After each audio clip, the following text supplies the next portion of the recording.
Good morning, students. Today, the topic in NCC is we will be discussing various forces that challenge national integration. Is a next subtopic of national integration.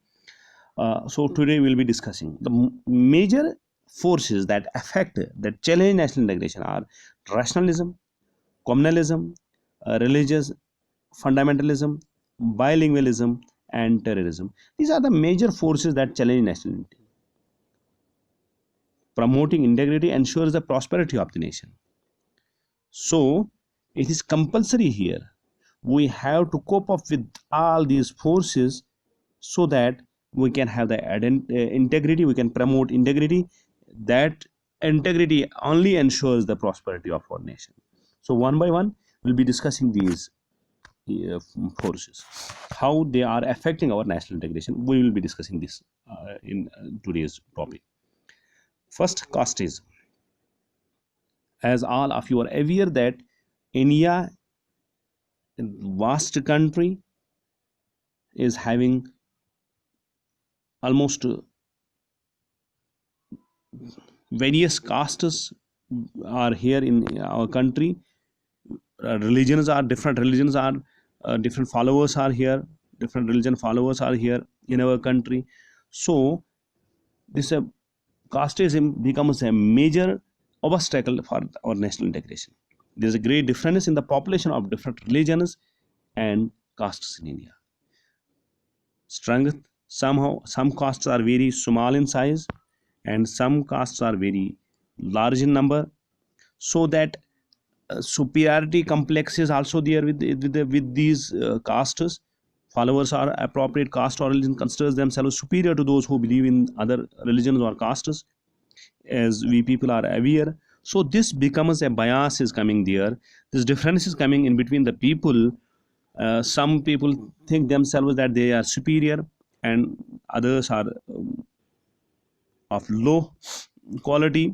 So that difference is there. This difference makes becomes an obstacle for our national integration, because if if we want to develop our nation, then these kind of differences should not be there. These biases are so ugly and narrow that people are unable to think of national interest. They themselves are just mingled with these biases, and they do not think of national integration or development of the nation. Second is communalism. This is another major obstacle to national unity. In our country, people follow different religions. Almost all, almost all the religions of the world, almost all the religions of the world are being followed here in our country. Just an example: Hinduism is there, Islam is there, Christianity is there, Sikhism is there, Jainism is there, Buddhism is there. Almost all religions are there. So generally, all citizens are live together in harmony. So far, the it is a unique quality of our nation that uh, being followers of all the religions, then after we are uh, living together in harmony. But sometimes the accumulated interests create feelings of mutual enmity and hatred, leading to communal clashes. We need to rein the communal divide to keep national unity unharmed. So somehow, at rare cases, we face this problem that uh, communal clashes are being created by certain groups, so which becomes an obstacle for the national growth. So then that is only we say that communalism is an another factor or major obstacle for national unity. The third is provincialism. Again, India is having, we are having 28 states presently, uh, 9 union territories we are having, 11 union territories we are having, 9 union territories we are having presently. So that provincialism is there. Just as we will discussing about one state, we are having Jammu division, Jammu province is there, Kashmir province is there. Earlier we used to have Ladakh province also. So that thing was there. Somehow uh, the people are from Jammu province, they were thinking that they are superior to the Kashmir people, or both the Kashmir and Jammu province people, they were thinking that they are superior to the Ladakh province people. So so far this country is concerned, so far our country is concerned, we are having large problem everywhere. We are having the different provinces. Every state is having his own language, his own culture, his own tradition. So they are having their own province. This is again a obstacle. There's a grooming richness for the creation of new states based on languages. So the narrow sense of rationalism, regionalism in various states of the country is increasing mutually enmity between states. So that is again, as I explain you about our own state. So so far national level is concerned, again we are having that problem we are facing. So this is an obstacle for the national unity. The fourth is political parties. So far democracy is concerned, political parties are very important. They are playing very important role for the upliftment of the nation. It is very important. Political parties need to be there for building public opinion and political awareness. But somehow certain political parties takes their politics in other directions. We can say unfortunately there are many parties that chase votes on the basis of caste, religion, creed, region, disregarding the public and national interest. So when they are chasing their vote on the basis of these factors only, casteism, religion, creed, region, so because of these those parties who are chasing their vote on the basis of these things, they are becoming a threat for the national integration. Number five is linguistic differences. As yesterday, more than 200 languages are being spoken in our country, and 22 languages are being are national languages.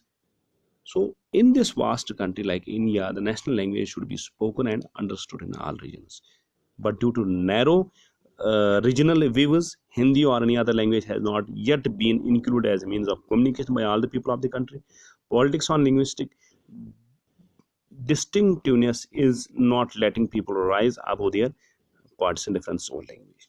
So somehow, as we are Kashmiris, we are not following the national language completely. At home, we are just speaking in Kashmiri.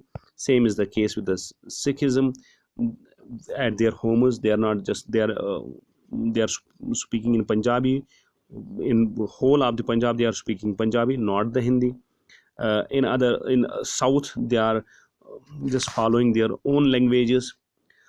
Tamil is there, Telugu is there. They are following their own languages. So it should, if we think that we should be united, so we should be united all the ways. There should not be a difference of language also. Of course, we are having the language, so that is again a problem for the national unity. Economic disparity. The sixth point, there is a great social and economic diversity in our country. Some people in the country are rich while most are poor. Economic symmetry is a major problem in national integration and integration. So economically all should be sound, or they should be at par, all should be equal, so that superiority complex should not be there. So that is again a problem for national integration.